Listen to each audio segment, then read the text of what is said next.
কে জাতির পিতার ছবি নিয়ে অপমান করেছে, এত সাহস কোথা থেকে পায় আমি জিজ্ঞাসা করি।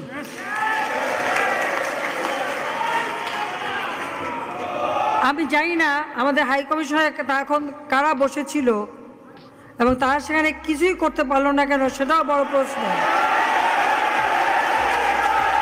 আর আমি আমার প্রবাসী যারা বাঙালি, না আমার প্রবাসী বাঙালিদেরও আমি বলবো যে যারা এই ঘটনাগুলি ঘটিয়েছে তারা চলাফেরা করে না, তাদের দেখেন না। যে হাত দিয়ে জাতির পিতার ওই ছবি নিয়ে তারা ভেঙেছে, তাদের যা উপযুক্ত করা উচিত সেটা করতে হবে।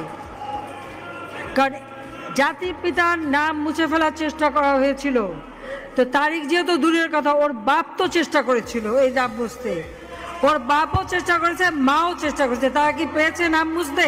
পারে নাই। ইতিহাস কখনো কেউ চাপা দিতে পারে না। আর জাতির পিতা তার 7 মার্চে ভাষণে বলে গেছে যে বাঙালিকে কেউ দাবায় রাখতে পারবে না, পারে নাই দাবায় রাখতে। তা আজকে এত বড় দুঃসাহস হয়ে যায়।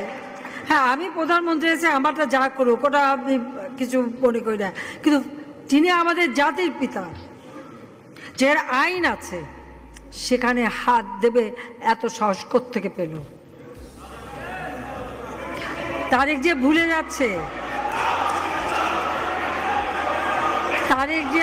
যাচ্ছে যে তার মা দুর্নীতি করে জেলে গেছে।